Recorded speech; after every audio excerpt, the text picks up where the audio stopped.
Welcome to Map My Route, an audio storytelling project. In each episode, our guests will map their personal histories of place and share the lessons they've learned along the way. My name is Nicole Wright.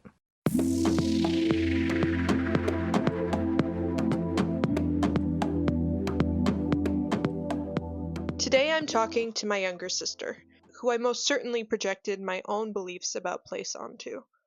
I'm always so excited to tell people how well my sister is doing, and that is definitely confirmed in her own storytelling of where she is now. We talk a lot about her home base of Chicago. Even growing up 3 hours away and visiting regularly, I have difficulty describing the jewel that is the city of Chicago. I think of the classic iconography of elevated train lines, brick, two-flat houses, the Riverwalk, the dazzling skyline, and looking out over Lake Michigan from the top of the Willis Tower. Some of my favorite portrayals in media of the city are movies like My Best Friend's Wedding, Ferris Bueller's Day Off, The Blues Brothers, and TV shows The Bear and Dark Matter. In these examples, Chicago is but a supporting character that needs no introduction. It's a city that I think many would recommend is best experienced by getting lost in the loop of downtown Chicago and seeing it all for yourself. Here's my conversation with my sister Amanda. Amanda in my life is my sister, my friend, a giver of bear hugs, a watery Pisces sun with a Sagittarius moon snap, the Shirley Temple of our family, and someone who is always growing into their voice, both as a profession and in their personal life. We grew up under the same roof in Grand Rapids, Michigan, and you've lived in several places I've loved to visit and return to.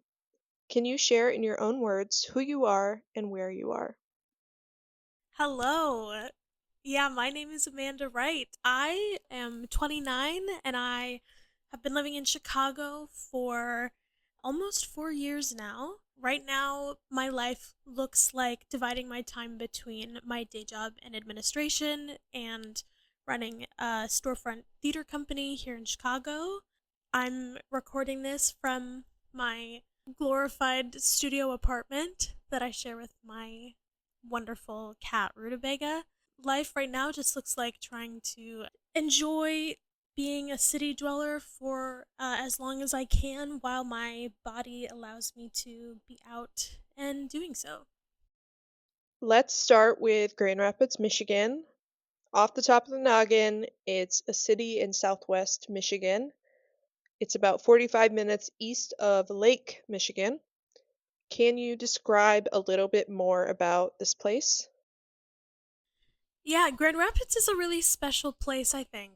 I grew up in Grand Rapids, obviously, but I also had the opportunity to move back to Grand Rapids as an adult. Being in Grand Rapids when you're a minor versus when you're over the legal drinking age is very different. One of its defining characteristics, I think, nationally is the amount of beer that comes out of Grand Rapids and the fun and young and inclusive of the queer community nightlife scene that there is, which isn't really something that I understood at all until I was much older. Grand Rapids makes me think of, just the perfect, like, mid sized city. It's, 2 notches smaller than Chicago, I think. So it really offers that sense of knowing how to get everywhere, running into the same people a lot of the time, but also still feels very urban, still feels like you have access to a pretty wide range of types of people, types of cultures. I think offered growing up the best of both worlds in terms of it still feeling like a pretty safe small town, but offering the opportunity to spend regular time somewhere that felt like the place where everything was happening. What memories do you attach to Grand Rapids in terms of sights, sounds, scents, tastes, emotions? What would one expect to see when they're driving into the city? There's a bit of a difference between the cul-de-sac where we grew up and Grand Rapids. Caledonia, Michigan really does kind of feel like a whole different place. I mean, it's almost, I don't want to stereotype it too much, but it feels like your pretty basic suburb. Being right next to a highway had a lot of advantages, but also just meant that it wasn't a particularly cute part of town. Grand Rapids itself, though, has massive amount of public art and public outdoor spaces. Growing up in Grand Rapids, what am I picturing? What am I smelling? It's skating around Rosa Park Circle, which functioned as both an ice skating rink in the winter, but also as a music venue. I used to go there for swing dancing when I was a square in high school. I also think about just across the Grand River, we've got the Gerald R. Ford Museum, which had these rolling grassy hills alongside it. It also makes me think of Frederick Meyer Gardens, which is beautiful outdoor space. Again, lots of art, sculpture. There's a beautiful sculpture park there, and more grass. I have a lot of memories of rolling down grassy hills and being covered in like red bumps afterwards from, I don't know, being allergic to grass maybe. Yeah, and for the most part I do think Grand Rapids downtown area has, especially post COVID, it's very walkable. There's just a lot more kind of social zone culture built into it now. There's this street called Monroe Center that during COVID was purely a social zone for pedestrians only and has retained a lot of its outdoor dining. Grand Rapids was Furniture City, and we have a lot of really beautiful historic buildings. I was actually just talking to our dad about all of the brick streets in Grand Rapids and how it's nice to see, even as a lot of the brick has been replaced by pavement, that they're finding other ways to keep that aesthetic alive. It feels very charming and kind of frozen in time. So, growing up, you were very involved in community theater. Everybody was telling you that they would see you on Broadway one day. At the time, did you have any beliefs about where you should live, when you should move? What did you ideate in your head about the future, however realistic or not? I first got this idea in my head that in order to be a whole person, I needed to leave the town I grew up in, which I think I first learned from you. Probably. But I kind of had an easy excuse for why that was compatible with my life specifically, because I knew, I think from about 12 years old, that if I wanted to pursue theater competitively and professionally, I would have to move to New York City. So, pretty much from that point on, I just knew I would follow the same path that thousands of kids do every single year, which is train as hard as I could in the town I grew up in, try to get into a competitive theater program for college, and then eventually move over to the East Coast. So I just kind of always knew that Mm-hmm. I would have to leave in order to do the art that I want to do. So, you went to college, spoiler, at the University of Utah in Salt Lake City for theater. Go Utes! Go Utes. And after college, you did make your move to New York City as 6-year-old Amanda was told that she would. Can you tell us about the experience of moving to Utah? How did you relate to Utah at the time, and how do you relate to it now? Yeah, Utah at the time felt a lot like Grand Rapids in a lot of ways. I think Salt Lake City is pretty similar in size to the city of Grand Rapids. It's, spread out enough that it doesn't feel crowded, but it is very much like a happening downtown area, heavily influenced, of course, by the college students. There was some culture shock that came with moving to Salt Lake, mostly that, of course, the Mormon church is kind of the center of the universe in the state of Utah. Fortunately, for me and my classmates, Salt Lake is the center of the counterculture in this state. We had a lot of options in terms of nightlife when we all turned 21. There's a huge pride parade every year. Weirdly enough, Salt Lake is considered one of the gayest cities in the country, despite being in Utah. But you kind of can't get away from the fact that the state capital is looming over everything on the side of this mountain. I remember having this feeling. I was walking home from work at this restaurant I worked at in college, Cafe Zupas, and it was like 11 p.m. It was way dark, and I had to walk 15 minutes from the train back to my apartment. I felt so eerily safe walking along the side of the road with, practically no street lamps in the area I was walking so late at night in a big city. And I thought, this is so strange that I'm really not worried about anybody being around me at all. That's going to make me feel uncomfortable. And I think that has everything to do with the Mormon Church's influence, kind of for better or worse. They keep the city really, really clean. You almost never see unhoused people unless they're on your train car. So it does feel like a very safe city in that way, because a lot of components of being in a city that make it feel less safe, typically like neighborhoods that don't have enough resources, is pretty well hidden in the state of Utah. I do think part of that is because the Mormons do spend a lot of money taking care of unhoused people, so there's maybe more resources available than in, somewhere like New York or Chicago, but like there's no trash on the street anywhere in Salt Lake. And that's weird. Why are the streets so clean? I considered for a period of time moving back to Salt Lake when I was at a point in life where I needed to make a new choice about where I was going to go. I think because of my personality, I think I can be a bit of a sponge to the people around me, and I had this very strong feeling that if I went back to Utah, I would just become the person that I was when I was in college. I would, locate my friends who are still there and pick right back up with them. God forbid I might get back into some dalliance with any of my exes in Utah. Don't want to do that. Get back into the same theater scene, and all of that stuff is great. I mean, Utah is such a beautiful place. Like, I do not have the kind of access to nature in Chicago that I did there, but it feels like it's best served in my memory as this, like, pocket of time where I was on this beautiful long sabbatical in a little spot in the middle of a mountain range, and that was all it was ever supposed to be.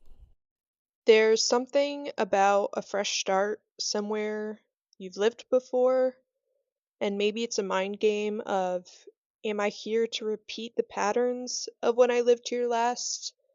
And is it even possible for me to start brand new?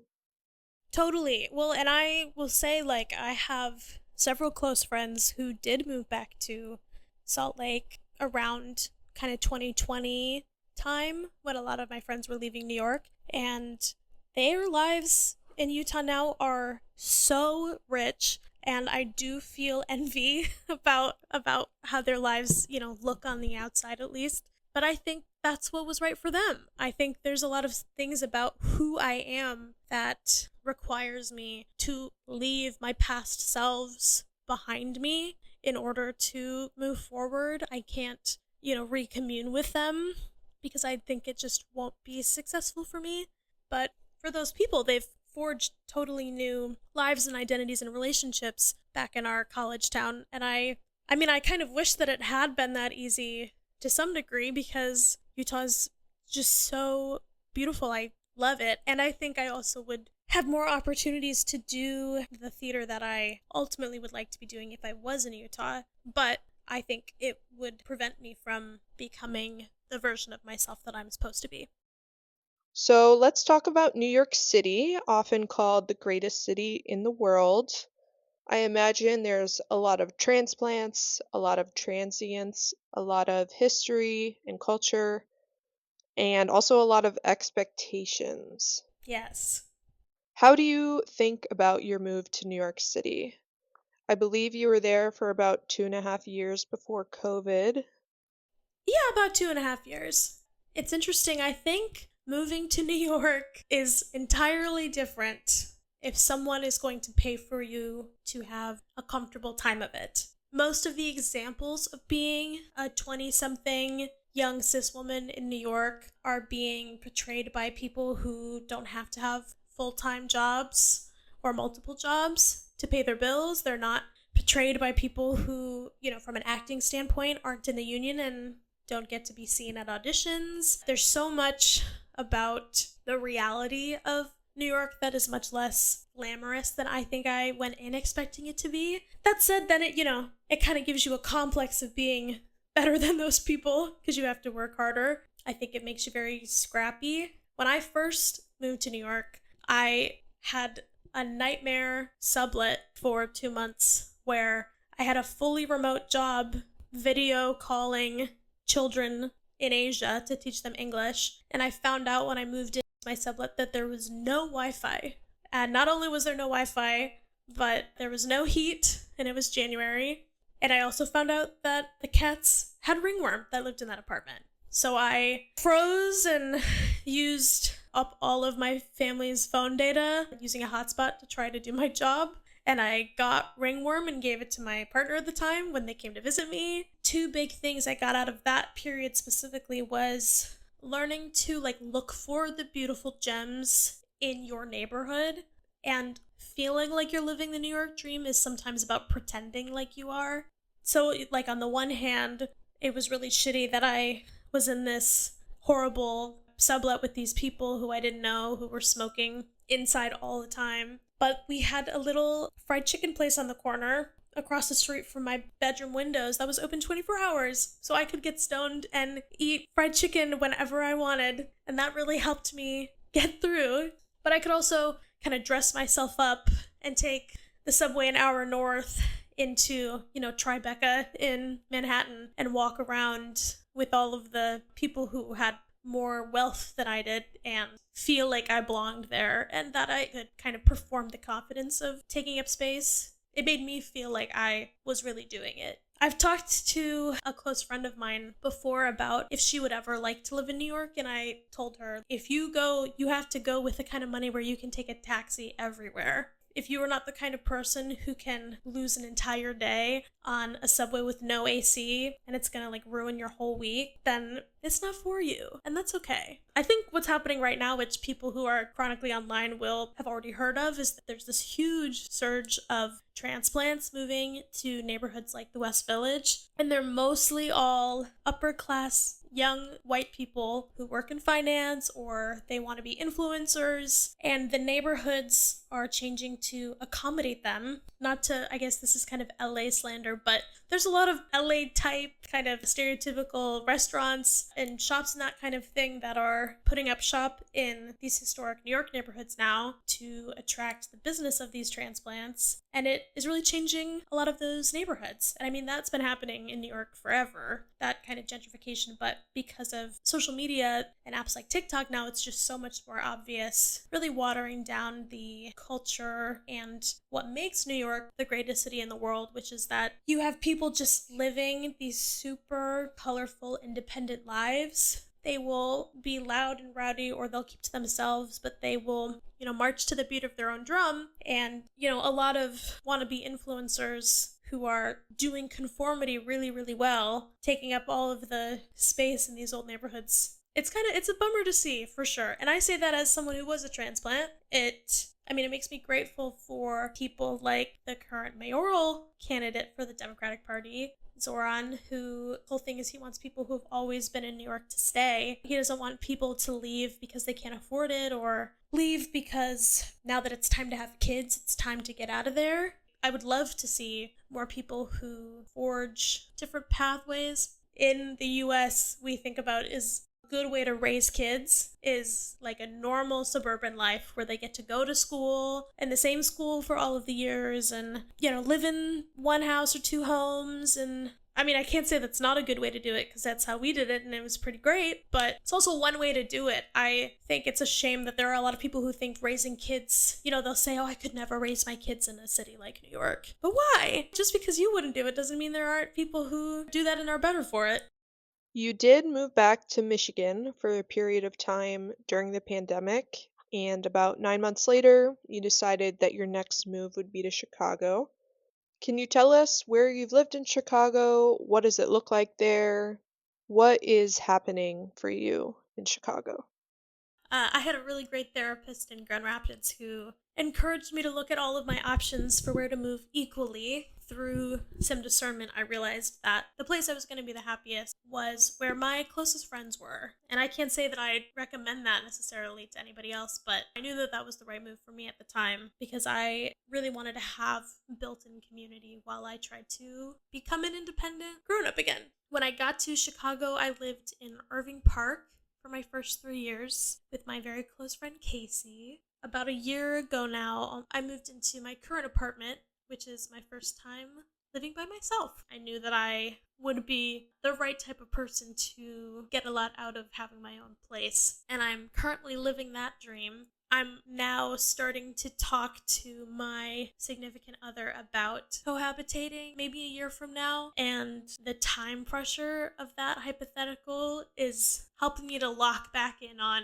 romanticizing having my own place as much as possible. My spot now, I'm in Rogers Park, which is the northeastmost neighborhood in Chicago before you're in the next city over, which is Evanston. And my apartment is right on Lake Michigan, sitting right above Loyola University, basically. And I love Rogers Park so much. The makeup of the neighborhood is a lot of families. It's really nice to see, but also a lot of people around my age group. There's a super wide range of different types of cuisine that you can get in this neighborhood. People from a lot of different ethnic and cultural backgrounds, and also a lot of people who are visibly queer, which always makes me feel a little bit more comfortable. And I live right off of the Red Line L train, which makes everything in life way easier. On Sunday mornings, there's a tiny little farmer's market right next to my Red Line stop that I can go to grab fresh bread or produce or sunflowers and, walk the 2 minutes back to my apartment and then go hop in the lake if I want to. I am very grateful that I have 6 or 7 close friends who all live in this neighborhood or close to this neighborhood. So seeing people on a regular basis has been much easier for me to do in the last year. And I like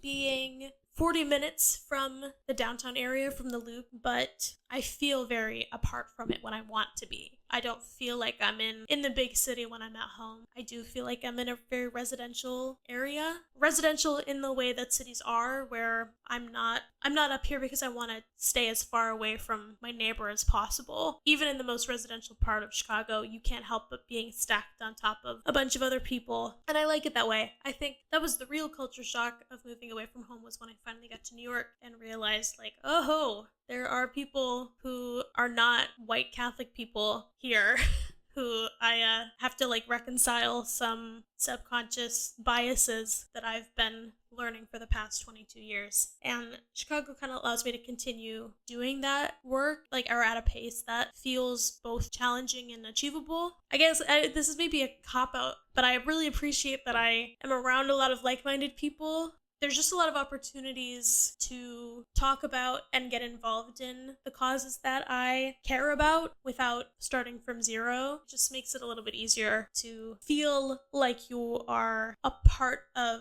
the progressive tilt of this country, at least. Taught me a lot about how people who have never been to cities before, it makes me feel more patient with why they may have a harder time changing their mind about things. Kind of a common misconception about cities that people might have is that they're super unsafe and the people there are just very dangerous, radical people, and that is so not the case at all. It comes from much more of a place of really taking care of your neighbor no matter who they are. I'm really glad that I live somewhere where I constantly am seeing things I've never seen before, talking to people I never would have met. I think I decided this is how being in a city was, and I internalized it, and it's not served me, which is this feeling of I have my headphones on and I don't want anybody to look at me or talk to me, and if somebody's walking slow in front of me, they're the worst and I'm gonna passive aggressively move past them. And it's such a kind of mind your business mindset, and something I'm trying to practice more of now is keeping my eyes up and off of my phone when I'm on transit so that I can share momentary moments of connection with the people around me, so that I can hopefully start to actually recognize the people that I might be on the train with every single day. What does it look like on the days when you feel most disconnected from Chicago? That's a good question. In my head, I'm thinking there are days anywhere when when will it stop raining?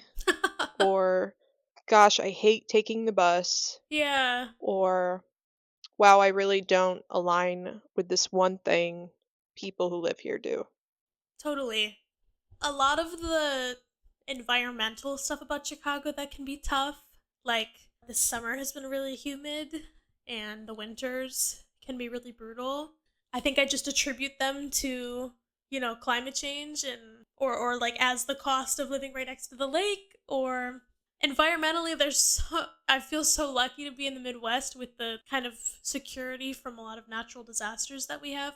I can't think of any times that I've genuinely felt like, oh, this sucks. Like, when I packed up my storage unit in New York to move here, I was in New York for like 12 hours with our parents packing a van, and I had this horrible feeling of dread the whole time we were there, of just like, I gotta get out of here. And when I had left New York 9 months before that, it was through tears. I was saving all these New York or nowhere backgrounds to put on my phone while I was away, just thinking it was all temporary.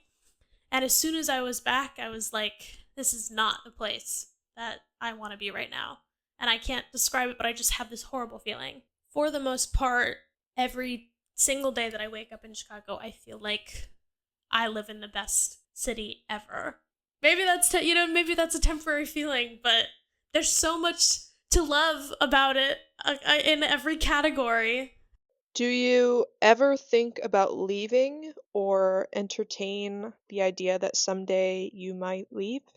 I've been thinking, will my feelings about being here persist when people from my community start leaving? Because having as robust of a community of friends and fellow artists that I see on such a regular basis absolutely contributes to my quality of life and my experience of Chicago. And some of those people are starting to get married. They're starting to talk about where they're going to live when they don't live in Chicago anymore. But I really don't think about leaving. Chicago offers me this like miraculous hybrid between two places that I really love, Grand Rapids and New York. I mean, it's really tough to beat being a 3 hour train ride from your parents because I still feel this huge sense of freedom and independence from the place I grew up, but it's so easy to get back that, the older I get, the more that I am thinking about wanting to have access to them, especially if I have a baby. Who knows? But I don't think any of those bigger life family changes couldn't happen with me still being in Chicago. I mean, I maybe would move to a neighborhood where I could have more space. I really cherish that we had a backyard, and I would love to have a place to garden and have a house to fill up with memories and things and to host in. I don't think I'm going to be able to afford that much space in the, neighborhood that I'm currently in. So maybe moving, there are some suburbs. I don't know if I would even call them really the suburbs quite yet. Just kind of on the far west side of Chicago that are a little bit more spread out. So I do think, someday if I want to buy a home, maybe I would look in one of those places. But when I picture myself in 5 years or 10 years or 15 years, I'm still picturing myself being here. If you were talking to someone who'd never been to Chicago, maybe in passing in an airport, and they didn't really know anything about it, what would you tell them about Chicago? Well, I'd probably first ask them if they've ever seen the Great Lakes. You really just have no idea how vast they are. They are basically freshwater seas. When my friends from the coast have come to visit me, they are always so in awe by Lake Michigan. I don't think that you can talk about Chicago without talking about the lake. For me, that's like the main pull, and one of the main things that makes Chicago special. There is also so much cultural history in the city of Chicago. My boyfriend lives across the street from Wrigley Field, which feels pretty surreal even though he's been there for a couple of years now. I always feel such a sense of awe when I am walking to his apartment and I see the red glowing Cubs sign. There are also these jazz clubs in Chicago that have been here for so many decades where entire genres of music were birthed. and where some of the most influential musicians of all time got their start, which is so amazing. The food is unbelievable, the quality of food that you can find, and the variety of food and the price. I also really love renting a car to drive down Lakeshore Drive, and you can see the skyline in front of you and the lake at the same time, or going to the beach and you look out at the water and the skyscrapers are right behind you. I feel like there's nowhere else in the US that is like that to this degree. All of these different things that make America unique and special concentrated into this one place. The only thing that we're missing in Chicago for me is like hiking trails. We have everything else, but there's not a lot of great places to go hiking. So, coming full circle, thinking about your unique history, what beliefs do you have about yourself that are tied up in where and how you decide to live? What meaning do you give to choosing to be in Chicago, and what does it mean about you? I think there are kind of two things that go into this answer for me. The first one is that if I had to pinpoint what the meaning of life is, I would say connection. And Chicago offers me so much access to intimate connections because I have found such a robust community here. That gives my life such a sense of meaning on a regular basis. And I get to express the ways that I relate to different people in a way that makes me feel complete and useful and challenged. The other thing is that there are plenty of things about being in a big city like Chicago that challenge me on an individual basis every day. Chicago is extremely segregated in a way that is undeniable, which means I have to confront my biases on a much more regular basis than I would if I was living in Utah or in Grand Rapids. There are also just the small inconveniences of living in a metro area, like trying to get around purely through public transit because I don't have a car. It's tough, bringing groceries home and walking up tons of stairs because I'm not in an elevator building, that kind of little stuff. But I think they make me a scrappier person living among those challenges. I've always felt like a pretty scrappy person, and my time in the performing arts has really required me to be a scrappy person. And Chicago just really allows me to take that scrappiness and turn it into a life that I feel extremely content with. Do you think that you could find and experience that same kind of contentment anywhere else? Yeah, probably. But I have it now.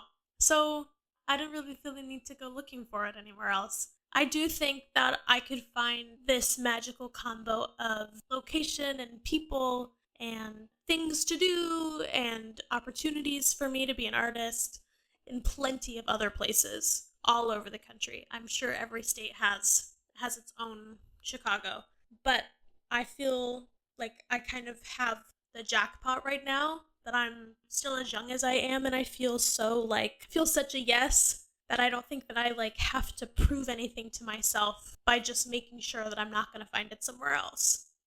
On a scale of circumstances to I picked this place on purpose, where do you think you fall in being in alignment with the place you've chosen to live?